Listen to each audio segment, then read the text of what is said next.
आप हमको संबल बनाने के लिए आए हैं।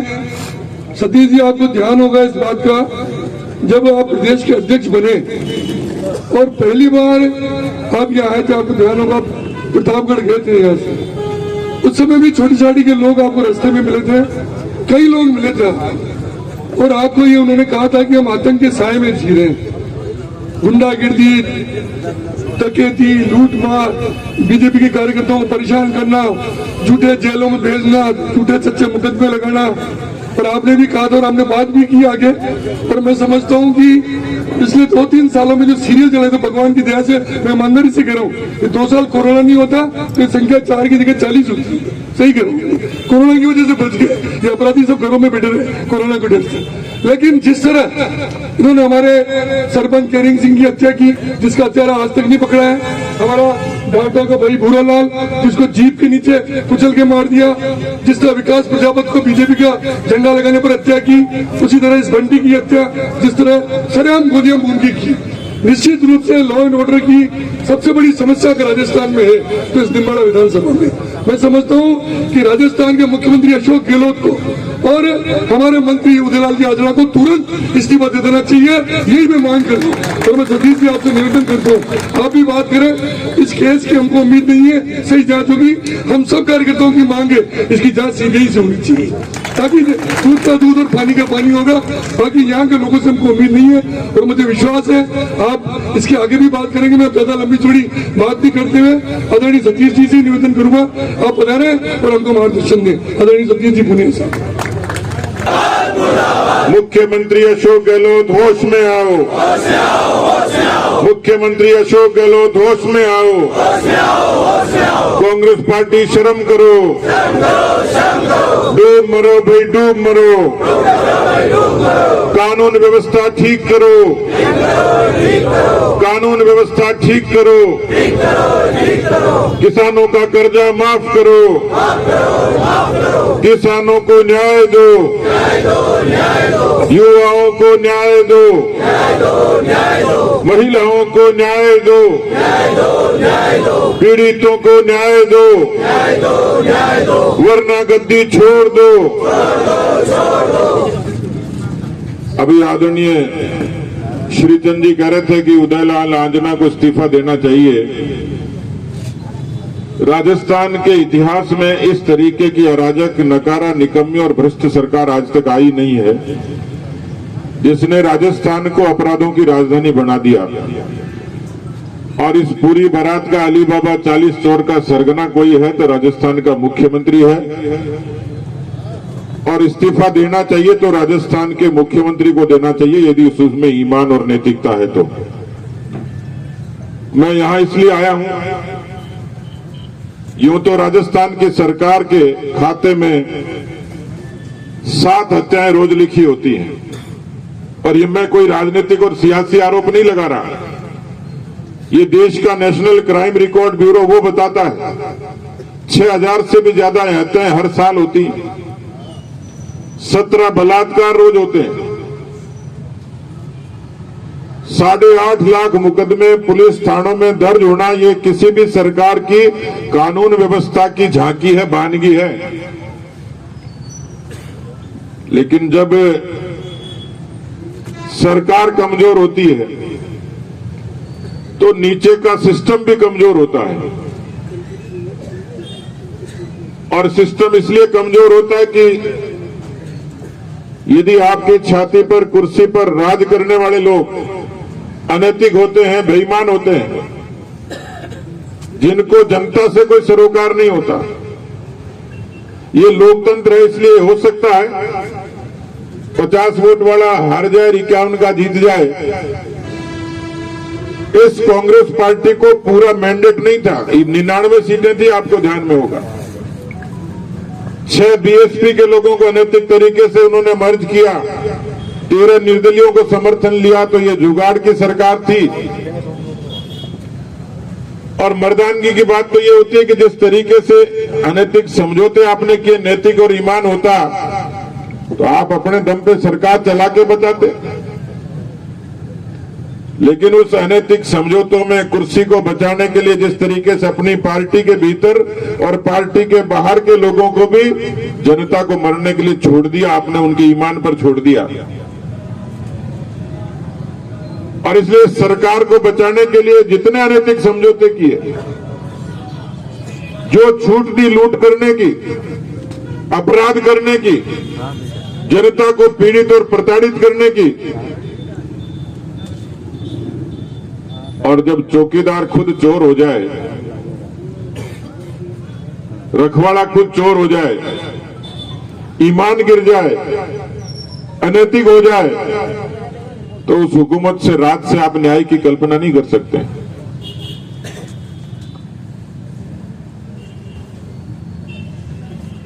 ये मुख्यमंत्री के शब्द थे जो मैंने इस्तेमाल किए, जो उन्होंने अपनी पार्टी के नेता के लिए किए, लेकिन उनके मुंह से निकले हुए शब्द उन पर ही लागू होते हैं। नकारा कौन है, निकम्मा कौन है,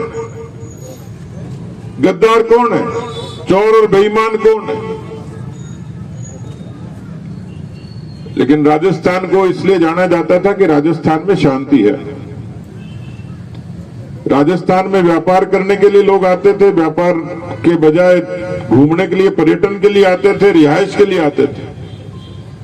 आपको ध्यान होगा, असम में जब आतंकवाद हुआ तो लोगों ने सबसे पहले राजस्थान को चुना कि बसने के लिए सबसे महफूज जगह है ये। दुनिया के हर तीसरा पर्यटक राजस्थान आता है। जो भारत में घूमने आता है उसका पैर राजस्थान की धरती पर पहले पड़ता है, चाहे वो आमेर का किला देखना है, चाहे चित्तौड़ का किला देखना है। और इसलिए राजस्थान की जो इमेज थी, वो छवि थी, वो ये थी कि राजस्थान बहुत शांतिपूर्ण प्रदेश है। लेकिन आज इस तरीके से इतने मुकदमे, इतनी अराजकता, इतने अपराध क्यों है, इसका जवाब तो मुख्यमंत्री दे सकता है। लेकिन मैंने केवल राजनीतिक व्यक्ति की हैसियत से नहीं, सामान्य व्यक्ति की हैसियत से जब देखना शुरू किया कि पुलिस कमजोर क्यों है, पुलिस का मनोबल कमजोर क्यों है, तो सबसे पहली कड़ी होती है कि उनको राजनीतिक रूप से संरक्षण मिलना, पसंद और नापसंद के आधार पर पोस्टिंग करना, और नाकाबिल लोगों को ऐसी जगह पर बैठाना कि जो अपराध को रोकना तो दूर, जो अपराधियों से सांठ-गांठ रखते हैं। क्योंकि तस्करों से मिलेंगे, लाभ होगा, जनता का क्या होगा ये कोई सरोकार नहीं। मैं तो कभी किसी पुराने जमाने में उत्तर प्रदेश और बिहार की मिसाल हम लोग देखते थे, किस तरीके से वहां अपराध का बोलबाला था। लेकिन आज मैं जब बंटी के घर गया और उसकी मां के आंसू देखे, उसकी छोटी सी पत्नी के आंसू देखे, उनकी बातें सुनी, यदि आप उसकी मां की बात सुन लो तो आपसे खुद से नहीं रहा जाएगा जो वर्णन उसने किया। ऐसा हम फिल्मों में देखते तो या तो बिहार में सुनते थे, खुद पुलिस के एएसआई पर, चौकी पर लोगों को पीटना और दिन दहाड़े इस तरीके से गोलियां चलाकर किसी को हत्या कर देना, ये राजस्थान में तो कभी नहीं था। और इसके लिए पूरे तरीके से राजस्थान की हुकूमत दोषी है, क्योंकि जिस तरीके से पुलिस की नियुक्तियां और राजनीतिक संरक्षण, अपराधियों को बचाना, उनके पापों पर पर्दा डालना। मैं यहां चित्तौड़ की भारतीय जनता पार्टी को इस बात के लिए साधुवाद दूंगा कि लोकतंत्र में सड़क पर अपनी बात कहने का हक सबको है, और उस हक के साथ किसी पीड़ित परिवार के साथ खड़ा होना, ये हमारा सबसे बड़ा धर्म है। मैं चित्तौड़ की इकाई को बधाई दूंगा कि उन्होंने हिम्मत का और साहस का काम किया। लेकिन ये बात यहीं नहीं रुकनी चाहिए। जब तक विकास प्रजापति के, बंटी के परिवार को न्याय नहीं मिल जाता, तब तक भारतीय जनता पार्टी के एक एक कार्यकर्ता का और एक एक नेता का धर्म है कि उसको चैन से नहीं बैठना है। मुझे उनके परिवार के लोग रोते रोते कह रहे थे कि हमारी कोई सुनने वाला नहीं। मैंने उनको कहा सुनने वाले हैं, और यदि ऐसा होता तो पूरी रात चलकर मैं आपके आंसू पोंछने नहीं आता। विकास प्रजापति ने बीजेपी का झंडा लगाया,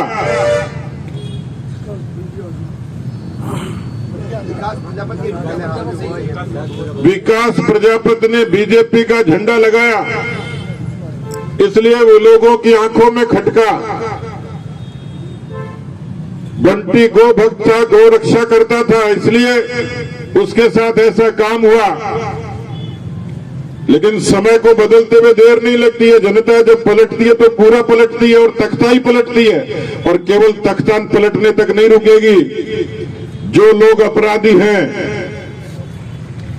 जिन्होंने पिछले 4 साल के इस कालखंड में राजस्थान के किसी भी हिस्से में अपराध किया है, और जिन्होंने भारतीय जनता पार्टी के झंडे लगाने वाले को दुनिया से विदा किया है, मैं पार्टी के कार्यकर्ताओं के साथ खड़ा हूं इस संकल्प के साथ कि जिन्होंने बीजेपी के झंडे को लगाने वाले किसी कार्यकर्ता को दुनिया से विदा किया है, इस संकल्प के साथ कि उस झंडे को हम हमेशा के लिए राजस्थान की धरती से विदा कर देंगे, उस कांग्रेस पार्टी के झंडे को कि जिसके संरक्षण में ही होता है। और उसमें बीजेपी का झंडा लगा लिया। ये राजशाही थोड़ी है, लोकतंत्र है। और लोकतंत्र में कहा जाता है कि सिर गिने जाते हैं। आज इतनी बड़ी संख्या में आप आए हो। मैं दोनों ही जिलाध्यक्षों से, गोपाल जी से और हमारे गौतम जी से कह रहा था, ये एक दिन का संघर्ष नहीं है, लंबी लड़ाई करनी पड़ेगी। उस लड़ाई में हम आपके साथ खड़े हैं, सदन में भी लड़ेंगे।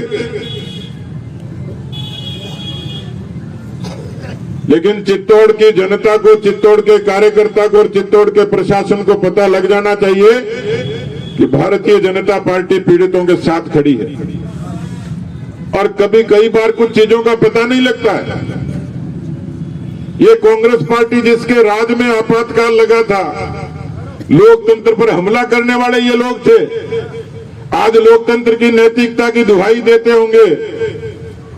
इंदिरा गांधी जैसी तानाशाही को भी इल्म नहीं था कि गुजरात के एक सामान्य से मैच से कोई आंदोलन शुरू होगा, बिहार के कॉलेज से कोई समग्र क्रांति का आंदोलन खड़ा होगा और इंदिरा जैसी तानाशाह का तख्ता पलट जाएगा। अशोक गहलोत ये भूल कर रहे हैं कि बंटी की हत्या महज किसी एक व्यक्ति की हत्या है, विकास प्रजापति की हत्या किसी एक व्यक्ति की हत्या है, ये सिस्टम की हत्या तो है ही, लेकिन ये हत्या एक ऐलान है, एक शंखनाद है, एक संकेत है जो जनज्वार के रूप में आज नहीं तो कल, कल नहीं तो परसों कांग्रेस के लिए काल बनकर खड़ा होगा। ये मैं आपको भरोसे से कह सकता हूं। और इसलिए मुझे खुशी हुई कि यहां की इकाई ने कहा कि हमें संभालने के लिए, संबल देने के लिए कोई चाहिए। मैंने कोई विलंब नहीं किया, क्योंकि लोकतंत्र में विपक्ष का और सच्चे जनप्रतिनिधि का, कार्यकर्ता का धर्म यही है कि दुख की घड़ी में वो किसी जनता के, उन कार्यकर्ताओं के, जनता के साथ खड़ा रहे। मैं आज आप सब लोगों को ये आह्वान करने के लिए आया हूं और मैंने कहा है इनको कि एक प्रभावी प्रदर्शन फिर किसी दिन दोनों ही जिलों के लोग मजबूती के साथ, ताकि पुलिस को, प्रशासन को और मुख्यमंत्री को यह एहसास रहे। मैं कोशिश करूंगा कि हमारे नेता प्रतिपक्ष सदन में भी पूरी मजबूती के साथ इस मसले को रखें। लेकिन केवल ये घटना नहीं, केवल एक व्यक्ति नहीं, पूरे राजस्थान में जिस तरीके से अपराध का बोलबाला है, हमारे उत्तर के गंगानगर, हनुमानगढ़ नशे के गिरफ्त में आके वहां की नई पीढ़ी पूरी तरीके से खत्म हो गई। वहां कांग्रेस के लोग मिलकर वहां नशे का कारोबार करते हैं। पूर्वी राजस्थान के कांग्रेस पार्टी के ही लोग पेपर लीक के सरगना बने हुए हैं। दक्षिण राजस्थान का दृश्य जहां मैं खड़ा हूं, ये खुलेआम कानून व्यवस्था की धज्जियां उड़ाने वाला दृश्य यहां दिखता है। और इसलिए इस कांग्रेस पार्टी ने जब राजस्थान को अपराधों की राजधानी बनाया है, तो ये हमारा युग धर्म है कि हम सब लोग मिलकर कांग्रेस के इस अनाचार के खिलाफ, इस सरकार के खिलाफ मजबूती के साथ धरती पर, धरातल पर और सड़क पर लड़े, और तब तक लड़े जब पीड़ित परिवार को न्याय नहीं मिल जाता। पूरे प्रदेश भारतीय जनता पार्टी आपके साथ खड़ी है। मैं एक बार फिर से आपके हौसलों की दाद देते हुए ये जरूर आग्रह करूंगा कि ये आंदोलन एक दिन का नहीं है। किसानों की कर्जा माफी की ठगी से लेकर, बेरोजगारों से वादा खिलाफी से लेकर, अपराधों की बढ़ती हुई घटनाओं से लेकर भ्रष्टाचार के इस चरम सीमा तक डूबे हुए कांग्रेस पार्टी के शासन के खिलाफ एक बड़े शंखनाद की जरूरत है। और इसलिए मैं आग्रह करूंगा, निमाड़ा में तो आप करें ही, मैंने जिलाध्यक्ष जी को कहा है, आपने भी सहमति दी है कि मार्च के प्रथम दूसरे सप्ताह में जब आपको समय मिले, इन सारे ही मुद्दों पर, किसान कर्जा माफी, बेरोजगारी, भ्रष्टाचार, अपराध, आपको चित्तौड़ की कलेक्ट्रेट को हजारों लोगों के साथ घेरना चाहिए और ये पूरा संदेश सरकार तक जाना चाहिए कि चित्तौड़ का एक एक कार्यकर्ता किसानों के साथ, नौजवानों के साथ पूरी ताकत और मजबूती से खड़ा है। मैं एक बार फिर से आप सबको धन्यवाद देता हूं, क्योंकि मुझे किसी दूसरे कार्यक्रम में भी जाना, लेकिन मैंने इसको ठीक समझा कि मैं पहले उस परिवार के आंसू पहुंचूं और फिर आपके धरने को समर्थन दूं। आप लोग इतनी बड़ी संख्या में आए, मैं आपका बहुत बहुत धन्यवाद देता हूं। जय हिंद, जय भारत। और साफ तौर पर दिखता है कि जिस तरीके से कांग्रेस के राज में मुकदमे बढ़े, हत्याओं का सिलसिला बढ़ा, पूरे प्रदेश में बलात्कार का बढ़ा। पहला प्रश्न तो कानून व्यवस्था का है, दूसरा प्रश्न है राजनीतिक संरक्षण का, कि जिनके संरक्षण में अपराधी पनपते हैं। मुझे लगता है कि जिस तरीके से पुलिसिंग कमजोर हुई है, दुर्भाग्य कि राजस्थान में कोई पूर्णकालिक गृह मंत्री पहली बार नहीं। मुख्यमंत्री के पास महकमा है, पर अपने लोगों की जासूसी के लिए जरूर काम में लेते हैं, पर पुलिसिंग के लिए काम में लेते नहीं। यहाँ पर अभी बंटी आंजना की हत्या हुई दिन दहाड़े निमाड़ा में, ये कल्पना नहीं की जा सकती थी इस तरीके से अपराधियों के हौसले बुलंद होंगे और अपराधी पुलिस की पहुंच से बाहर होंगे। पुलिस भी लीपापोती करती है, सरकार भी लीपापोती करती है। तो भारतीय जनता पार्टी ने धरने का ऐलान किया, कलेक्ट्रेट पे भी करेंगे, और हम लोग इस कानून व्यवस्था के खिलाफ आने वाले समय में कलेक्ट्रेट को घेरने का भी काम करेंगे। सर, पुलिस ने 3 आरोपियों को गिरफ्तार करते हुए 4 आरोपियों को नामजद किया है। पुलिस कह रही है कि जल्दी आरोपियों की गिरफ्तारी होगी। आखिर कब तक चलेगा धरना प्रदर्शन? जल्दी करे तो खुशी की बात है, लेकिन तकलीफ की बात है कि घटना हुई क्यों, और इस तरीके से अपराधी सरेआम घटना करके चले जाएं, ये दुर्भाग्य है, पुलिस के लिए कलंक है। पकड़े जरूर जाने चाहिए और इसकी तय तक जाना चाहिए। और पार्टी, जैसे मैंने कहा है कि अभी कल कलेक्ट्रेट पे धरना करेगी, उसके बाद हम लोग आगे जो जन आक्रोश, हमारा जो घेराव है, वो मार्च में फिर से होगा। तो लगातार हम इसको चलाएंगे। बंटी आंजना को लेकर ही पूरा धरना चल रहा है, क्योंकि वो भी एक आपराधिक छवि का रहा है। केवल बंटी आंजना नहीं है, बात यह है कि जैसे मैंने कहा कि कानून व्यवस्था की जो गैंगवार भी होती है, जैसे सीकर में, लेकिन मारा कौन गया? एक निर्दोष व्यक्ति। तो क्या अपराधियों के हौसले इतने बुलंद हो गए? ये कोई एक बंटी मरा, कल को ये तो किसी के साथ भी हो सकता था, आपके साथ भी हो सकता था। तो प्रश्न ये है कि किसी एक व्यक्ति का नहीं, प्रश्न है कानून व्यवस्था का। कि प्रदेश की जो कानून व्यवस्था चौपट हुई है, मुकदमे 8.5 लाख दर्ज में, गृह मंत्री को उसका इल्म नहीं है, अपराधी पकड़े नहीं जाते हैं, जिस तरीके से संरक्षण मिलता है, तो प्रश्न सबसे पहला तो कानून व्यवस्था का ही है। और इसलिए जगह जगह पर आंदोलन चल ही रहे, यहाँ भी चलाएंगे। प्रतिपक्ष गुलाब चंद कटारिया जी आए थे और पूरे शहर के और आसपास के क्षेत्रों की बड़ी संख्या में लोग आए थे। 4 घटनाएं हुई लगातार 2 मीणा समाज के लोग भी, पूर्व सरपंच की भी हत्या हुई।